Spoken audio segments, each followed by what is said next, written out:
నమస్తే హర్ష, చరణ్ గారు and Pawan and Dheeraj అండి from Filmy Focus. Hi. So before going into the film details, first Pavan గారిని ఒక్క నిమిషం, సారీ, యా కొంచెం సైలెంట్గా ఉండాలి. ఇక్కడ షూట్ కూడా జరుగుతున్నది. Sorry. Ready. So before going to the details of acting, first డైరెక్టర్గా సార్ ఎల్ అంటే love your father, the world of love your father అంటే ఆ సినిమా గురించి కాన్సెప్ట్ వైజ్గా ఆల్రెడీ స్టోరీ కానీ లేదంటే ఆ సినిమా థీమ్ ఏంటనేది ఆల్రెడీ ట్రైలర్తో కానీ టైటిల్తోనే చెప్పారు. సో ఆ వరల్డ్ ఆఫ్ లైఫ్ అంటే ఏంటి అసలు? వరల్డ్ ఆఫ్ లైఫ్ అంటే ఇప్పుడు లవ్ యువర్ ఫాదర్ గారు లవ్ యువర్ ఫ్యామిలీ కూడా మన ఫ్యామిలీనే మన ప్రపంచం. ఈ ప్రపంచంలో ఒక హీరో క్యారెక్టర్ వచ్చిన హర్డిల్స్ ఏంటి, ఒక ఫాదర్ క్యారెక్టర్ ఫేస్ చేసిన ప్రాబ్లమ్స్ ఏంటి, వాళ్ళిద్దరి నుంచి ఓవర్కమ్ ఎలా అయ్యారు వాటి నుంచి. ఇట్లాంటి టైంలో ఒక కథలో ఒక దైవత్వం అనే చిన్న ఎలిమెంట్ ఒకటి యాడ్ అవుతుంది. అదే సపరేట్గా కథలో భాగమే. అక్కడి నుంచి ఏ విధంగా వాళ్ళు గెలిచారు లైఫ్లో అన్నదే సినిమా. ఓకే. అంటే ఇలాంటి ఒక థిమాటిక్ ఫిల్మ్స్ తీసుకున్నప్పుడు, అంటే ఒక థీమ్తో సాగే సినిమాలు తీసుకున్నప్పుడు ఆ స్క్రీన్ ప్లే అనేది చాలా క్రూషియల్ అవుతుంది. దట్టు ఇన్ని నెంబర్ ఆఫ్ క్యారెక్టర్స్ ఉన్నప్పుడు సినిమాలో. ఎందుకంటే ఒక 2-3 క్యారెక్టర్స్ మెయిన్ లీడ్స్గా పెట్టుకొని చేసేది వేరు ఉంటుంది. ఇట్లా ఒక ఫన్ కూడా ఇన్వాల్వ్ చేసి కామెడీ టైమింగ్ అని ఇవన్నీ చేసినప్పుడు దాని తాలూకా స్క్రీన్ ప్లే తాలూకా బాధ్యత అనేది కొంచెం డైరెక్టర్ బరువు అనేది ఎక్కువ పడుతుంది డైరెక్టర్ మీద. సో దాన్ని ఎలాగా? ఈ కథలో బరువు ఏం లేదండి, ఎందుకంటే స్క్రీన్ ప్లే అనేది అది ఓకే. ఈ కథకి క్యారెక్టర్లు అవసరమైనవి. ఏ కథని ఇప్పుడు సపోజ్ ప్రవీణ్ క్యారెక్టర్ చరణ్ గారికి మంచి friend character, at the same టైంకి హీరోకి ఫ్రెండ్గానే ఉంటాడు. దాన్ని ఆ కథలో జర్నీ స్టార్ట్ అవుతుంది. దాని తర్వాత నవాబ్ షా చేసిన విలన్ కావచ్చు. ఇవన్నీ కథలో భాగంగానే వచ్చాయి. కానీ మీరు ఎప్పుడు వస్తుంది సపరేట్గా ట్రాక్స్ రాసుకునేటప్పుడు పెయిన్ అవుతుంది. ఇప్పుడు సపరేట్ క్యారెక్టర్స్ వచ్చిన దగ్గర నుంచి దీన్ని ఎలా కథలోకి తీసుకురావాలి, ఇవన్నీ జుట్టు పీకేసుకొని చచ్చిపోవాలి వాటితో. మన కథలోనే భాగం అయింది అనుకోండి, మీకు ఏ పెయిన్ ఉండదు. ఓకే. ఆటోమేటిక్గా పెన్ రన్ అయిపోతుంది, కానప్పుడే ఆగిపోతుంది. కామ దగ్గర ఆగిపోయి ఇంకా నెక్స్ట్ కథల దగ్గర. Okay. And Nawab Shah character వచ్చి అంటే ఆయన తెలుగులో చాలా అండర్ యూటిలైజ్డ్ ఆర్టిస్ట్. ఆయన హిందీలో ఆయన ప్రాపర్గా యూటిలైజ్ చేస్తున్నారు, కానీ మోస్ట్లీ తెలుగులోకి వచ్చినప్పటికీ ఆయన మోస్ట్లీ ఒక డాన్గానో జస్ట్ ఒక స్టిఫ్ డాన్లా చూపించి ఇచ్చేస్తారు. సో ఒక డిఫరెన్షియేషన్ ఏమైనా చూపించబోతున్నారు? డెఫినెట్గా దీనికి ఈ నవాబ్ షా గారికి కూడా ఆయన కూడా చూశాడు.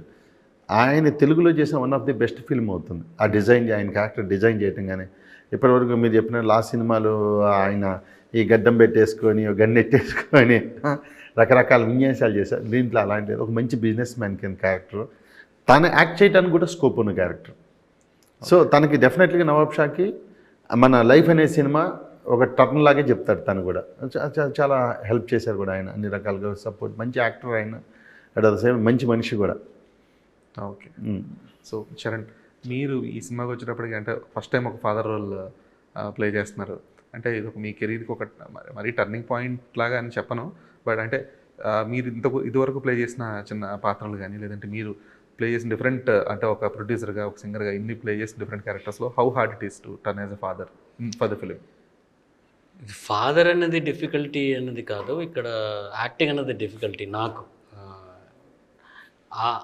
ఒక ఆ బంప్ని క్రాస్ చేసేసాము అంటే any character should be fine. ఇప్పుడు నాకేంటంటే ఇప్పుడు ఫస్ట్ ఫిల్మ్లో ఫాదర్ అన్నది ఒక క్యారెక్టర్, అది సబ్జెక్ట్ మ్యాటర్గా పెట్టుకుంటున్నాను. నా సబ్జెక్ట్ మ్యాటర్ ఏంటంటే యాక్టింగ్. ఆ హర్డల్ని క్రాస్ చేసాము అంటే ఇది ఫాదర్ అవ్వచ్చు, ఒక గర్ల్ ఫ్రెండ్గా అవ్వచ్చు, ఒక అమ్మాయి క్యారెక్టర్ చేసినా కూడా you should be in a comfortable zone where you'll be able to act. ఇక్కడ ఏంటంటే మళ్ళీ చాలా రోజులు టచ్ వదిలిపోయిన యాక్టింగ్ అన్నది మళ్ళీ కొంచెం బూజు దులిపి దుమ్ము అన్నది క్లియర్ చేసుకొని కొంచెం మైండ్ క్లియర్ చేసుకొని ఇప్పుడు ఇక్కడ ఒక సాంగ్ ఒక 1.5 hours 2 hours రికార్డ్ చేస్తాం. ఇక్కడ ఏంటంటే ఫుల్ డే యాక్ట్ చేయాలి, మల్టిపుల్ సీన్స్ యాక్ట్ చేయాలి. మనం ఒక రోజు అంటే ఒక సాంగ్ రికార్డ్ చేస్తాం, అది ఒక మూడ్లోనే ఉంటుంది. ఇక్కడ multiple moods we have to switch on and of and do this many scenes in a particular day. So that was quite challenging. And ఇప్పుడే ఆ తుప్పు వదులుతుంది అనమాట ఇప్పుడు. And it should be fine after another movie. Okay. ఒక practice session కూడా చేసినట్టున్నారు హాట్స్టార్లో ఒక సిరీస్తో. అదే వచ్చే అవకాశాలన్నీ అట్లాగనమాట. అక్కడ ఒక బ్రదర్ క్యారెక్టర్. సో అవన్నీ వచ్చే అవకాశాలన్నీ ఇలా చేసుకుంటూ ఉంటే అప్పుడు మనలో ఉన్న ఆ creativity will be in touch with. Okay. అంటే మీరు చెప్పారు లైక్ సాంగ్ అనేది ఒక 1.5 hours రికార్డ్ చేస్తాము, will be done. But acting అనేది డిఫరెంట్ ఎమోషన్స్ని క్యారీ చేయాల్సి ఉంటుంది అని చెప్పేసి. అయితే ఈ 1.5 అవర్లో మీరు పాడే పాటలో కూడా చాలా ఎమోషన్స్ పండించాల్సి ఉంటుంది. ఒక లవ్ సాంగ్ అంటే ఒక ఎమోషన్ అనే ఉంటుంది. ఇప్పుడు ఒక ఒక చాలా ఒక వెంజ్ఫుల్ సాంగ్, ఒక పుణ్యభూమి నా దేశం లాంటి సాంగ్ అయితే అది ఒక మూడ్లోనే ఉంటుంది. అది కూడా ఇంత అందం అంటే అదొక మూడ్లోనే ఉంటుంది. అండ్ మహా అయితే ఒక రోజు 2 పాటలు పాడతాం, పొద్దున ఒకటి సాయంత్రం ఒకటి. సో దానికి చాలా చేంజ్ గ్యాప్ కూడా ఉంటుంది అనమాట for us to get into that mood. ఇక్కడ షర్ట్ మార్చుకునే టైమే సార్, ఇప్పుడు ఇంతసేపు ఏడ్చారు సార్, నెక్స్ట్ సీన్ మీరిద్దరు వంట చేస్తూ పాడుకొని డాన్స్ చేసుకునే సీన్ సార్, ఇదిగో వస్తున్నాను సార్, షర్ట్ మారిందా మూడు మారింది అంతే. అదే తేడా. ఓకే. సో హర్ష, లైక్ ఇవి అందరికంటే కూడా మీకు మంచి ఛాలెంజింగ్, ఇంతమంది వెస్టైల్ ఆర్టిస్ట్స్తో యాక్ట్ చేయడం అనేది. So how convenient are you, at the same time how confident were you in the film? Convenient అంటే ఫస్ట్ డే నుంచి వాళ్ళు నాకు సపోర్టివ్గానే ఉన్నారండి. సో వాళ్ళు సపోర్టివ్గా ఉంటే మనం కూడా అంత అది చేయలేము. సో అంత సపోర్ట్ ఇచ్చారు కాబట్టి ప్రతి టెక్నీషియన్ కానీ, లేకపోతే సార్ కానీ, లేకపోతే డైరెక్టర్ కానీ అంత సపోర్టివ్గా ఉంటేనే కానీ ఎవరన్నా ఏ యాక్టర్ అన్నా లేకపోతే చేస్తారు. సో కాన్ఫిడెంట్ అంటే ఫస్ట్ ఒక 1-2 సీన్స్ ఒకటే నాకు కాన్ఫిడెన్స్ రావడానికి కారణం. సార్తో కానీ చేస్తుంటే 2 సీన్స్కి వచ్చేసింది confident. Okay, father and son relation అయితే బాగుండేది, జనాలు కూడా చూసేస్తారు. ఒకసారి మొత్తం ఆ స్ట్రెచ్లో చూస్తే, మూవీ మొత్తం చూస్తే ఎలా ఉంటుందని చెప్పి నేను చూసుకున్నాను. అన్బిలీవబుల్, అసలు అంత బాగా వచ్చింది. సో రేపు మీరు కూడా ఆడియన్స్ అందరూ ఆ బాండ్ని చూస్తారు, ఫీల్ అవుతారు. సో చాలా కాన్ఫిడెంట్గా ఉన్నాం దాని ప్రకారం అయితే. సినిమా మొత్తం మీద కూడా కాన్ఫిడెంట్గానే ఉన్నాం, ఆ బాండ్ ఇంకా. ఓకే. అంటే మీరు ఇదివరకు కూడా ఆన్సర్ చేస్తున్నారు, like playing a father character అనేది నాట్ ఛాలెంజింగ్, అంటే ఆ డిపిక్షన్ అనేది మోర్ ఇంపార్టెంట్ అని చెప్పేసి చెప్తున్నారు. అయితే ఇప్పటిదాకా తెలుగు తమిళ ఎన్ని సినిమాలు తీసుకున్నా కూడా ఒక ఫాదర్ సన్ బాండింగ్ అనేది చాలా రియలిస్టిక్గా చూపించిన వన్ ఆఫ్ ద ఫిలిం ఆడవారి మాటలు గద్దల వేర్లే. అందులో వెంకటేష్ అండ్ కోట శ్రీనివాసరావు గారి క్యారెక్టర్, అంటే ఆ ఫాదర్ సన్ బాండింగ్ అంటే రియలిస్టిక్ కూడా అలాగే ఉంటుంది. నిజంగా హగ్గులు ఇచ్చేసుకొని మాట్లాడుకొని లవ్ యూ నాన్న అని చెప్పుకోవడం రియల్ లైఫ్లో నాకు తెలిసి 99% జరగదు. సో ఈ లవ్ యువర్ ఫాదర్ అనే సినిమాలో ఆ డిపిక్షన్ అనేది ఎంతవరకు రిలేటబుల్గా ఉంటుంది? మంచి సినిమా చెప్పారు. దాదాపు అలాంటి రిలేషన్ ఇక్కడ ఈ తండ్రి కొడుకులతో కూడా అనుకుని, ఇంతకుముందు రఘువర్ధన్ బీటెక్, నాన్నకు ప్రేమతో చరణ్ గారు చెప్పినట్టు అది ఎంత హీరో సెంట్రిక్లో జరుగుతూ ఉంటూ లవ్ స్టోరీ, అదే ఫాదర్ స్టోరీ. ఇది మాత్రం తండ్రి కొడుకుల ఆ ఎమోషన్ జర్నీలో మీరు ఏదైతే ఆడవారికి మాటలు అద్దారు వేరులో చూశారో, ఒక తండ్రి కొడుకు ఎమోషన్ని ఎలా క్యారీ ఫార్వర్డ్ చేస్తూ ఉంటాడు. అలాగే వాళ్ళ నాన్నగారు కోటగారు చనిపోయిన తర్వాత ఆ బైక్ దగ్గర సీన్ చూసారు, హార్ట్ టచింగ్ సీన్. అలాంటి సీన్స్ ఈ సినిమాలో మీకు ఒక 4-5 మిమ్మల్ని అలా గుండెని పట్టేస్తాయి, ఫీల్ చేస్తాయి అనమాట. డెఫినెట్లీగా ఆ టైంలో మన ఫాదర్ ఎమోషన్ మనం కనెక్ట్ అవుతాం.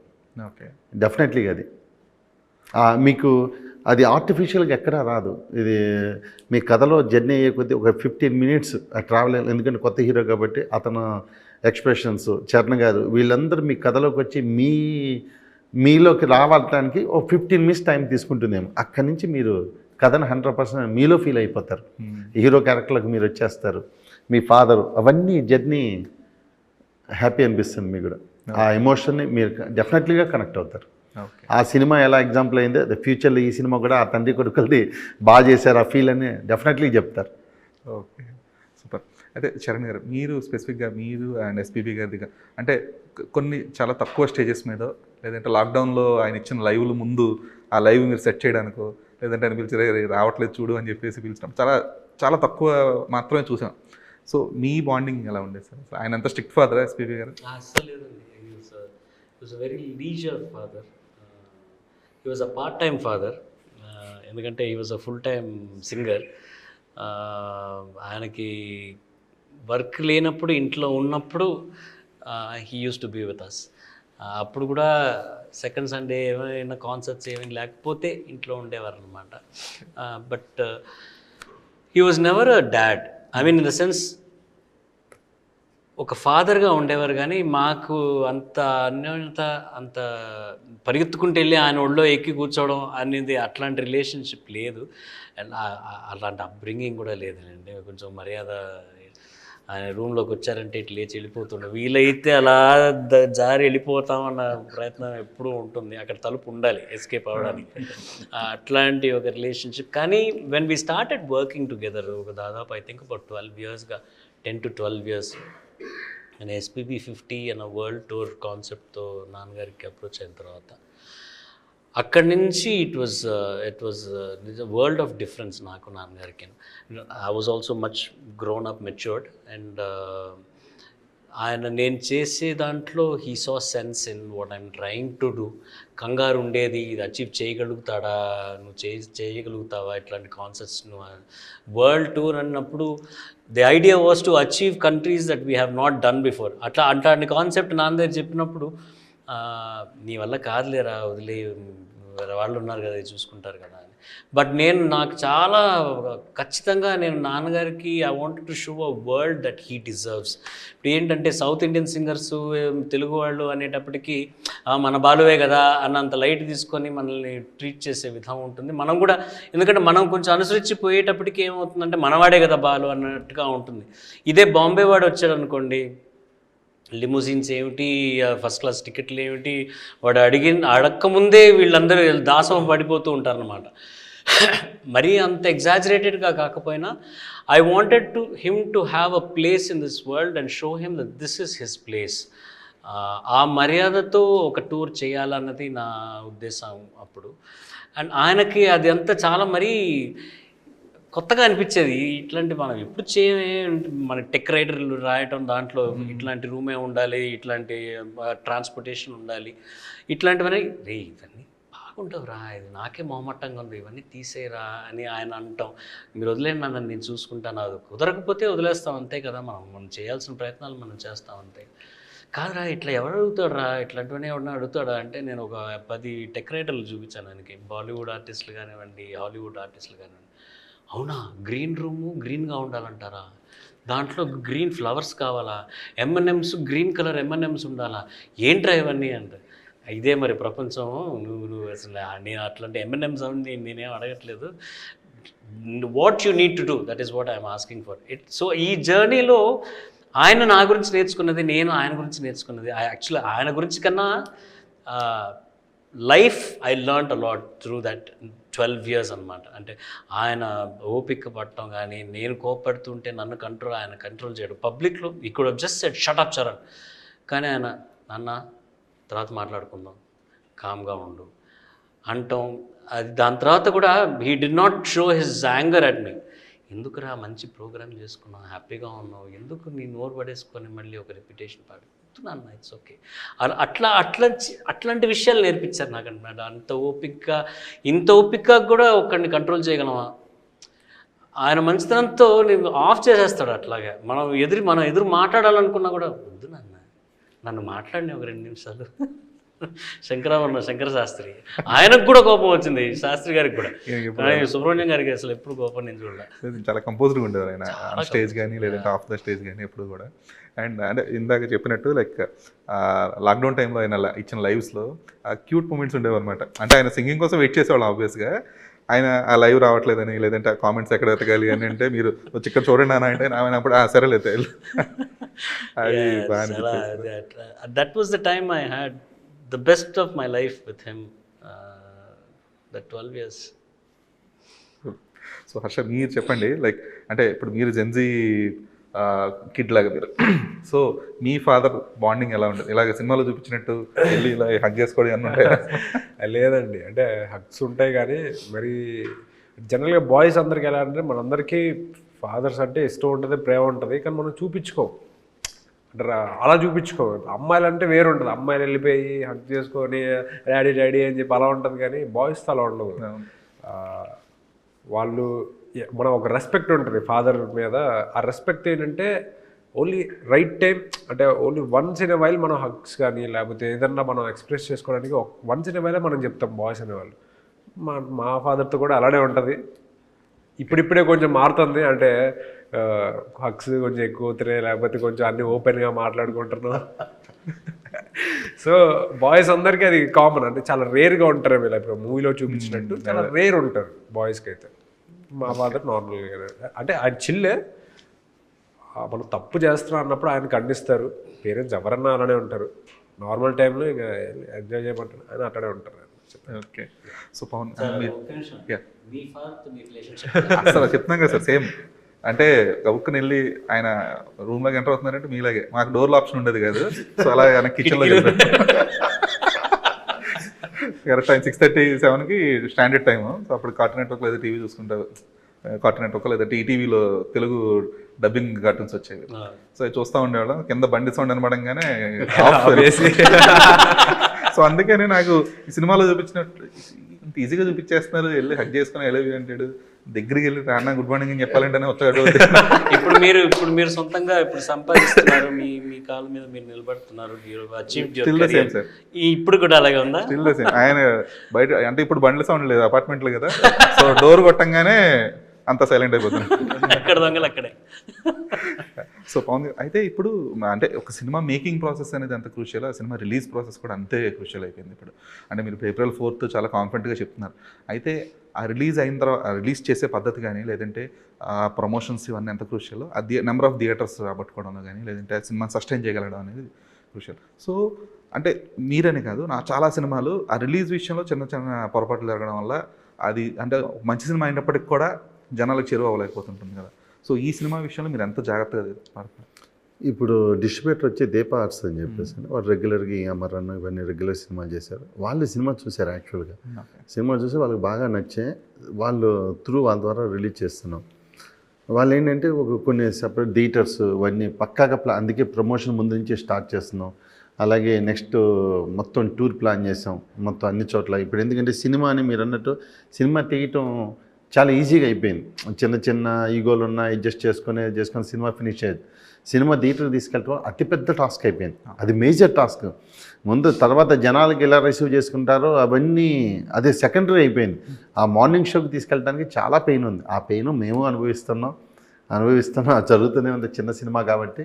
బట్ ఆ డిస్ట్రిబ్యూటర్ సపోర్ట్తో కొంచెం కాన్ఫిడెంట్గా ఉన్నాం. ఓకే, డెఫినెట్గా. ఆ తర్వాత మార్నింగ్ షో పడిన తర్వాత సినిమా కాపాడేస్తుంది మమ్మల్ని అనే ధైర్యంతో ఉన్నాం. అదే అంటే సినిమా రిలీజ్ అయిన తర్వాత సినిమా కంటెంట్ బాగుండి పబ్లిక్ టాక్ వచ్చి వర్డ్ ఆఫ్ మౌత్ పెరిగి అది అక్కడ అంటే అంత సస్టైనబిలిటీ ఉండట్లేదు, అంటే అంత స్పేస్ కూడా రావట్లేదు సినిమా. అంతకుముందు సినిమాలు ఎంత చిన్న సినిమా అయినా సరే, పెద్ద సినిమా అయినా సరే, టాక్తో సంబంధం లేకుండా థియేటర్లో కనీసం 2-3 వారాలు ఉండేవి. ఇప్పుడు ఆ సిచ్యువేషన్ లేదు, అది ప్రాబ్లమేటిక్. ఇప్పుడు ఈ షార్ట్స్ రీల్స్ వచ్చిన తర్వాత అవి 1 minute ఉన్నది కాస్త ఇప్పుడు 15 secondsకి వచ్చేసినాయి. ఇప్పుడు ఆ ఓపిక కూడా ఉండటం లేదు.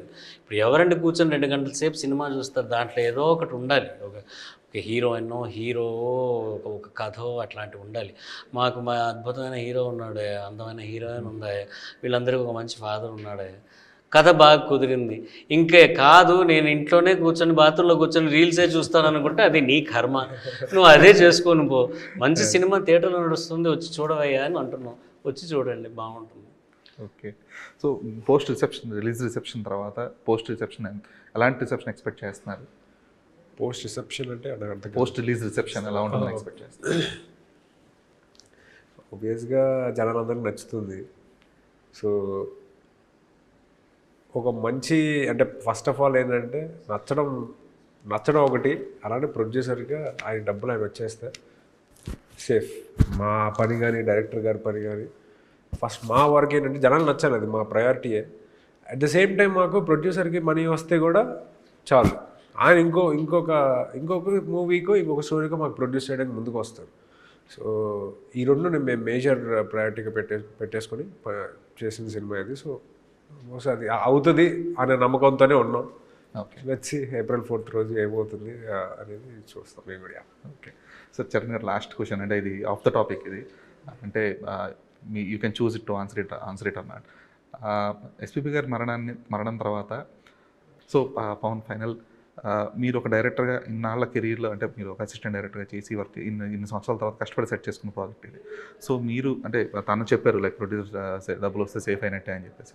సో మీరు ఎలాంటి రిసెప్షన్ ఎక్స్పెక్ట్ చేస్తున్నారు ఒక డైరెక్టర్గా? డెఫినెట్లీగా రాత్రి షో చూసాం.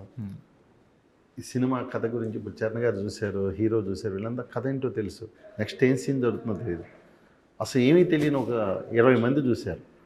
ఆ 20 మంది ఎమోషన్ ఏదైతే ఉందో అది జనంలో వస్తే చాలనుకున్నారు. ఆ వచ్చి మన ఛాంబర్కి సంబంధించిన ఒక ఎంప్లాయీ వచ్చాడు, గట్టిగా హక్ చేసేసుకొని ఈ మధ్య చూసిన సినిమాలో ద బెస్ట్ సినిమా అనిపించింది, మనస్ఫూర్తిగా థ్యాంక్స్ చెప్తున్నా, కంగ్రాచులేషన్ చెప్తున్నాను నేను. సో ఏదైతే ఈ 10 మంది చెప్పారో అది జనం నోటి నుంచి వస్తుంది. ఇది ఈ లైఫ్ నా లైఫ్ని మారుస్తుందని డెఫినెట్లీగా నమ్ముతున్నాను. అందరి లైఫ్ మారుస్తుంది. So glad sir. So thanks for your time and all the best for the film. Looking forward for April 4th. Thank you.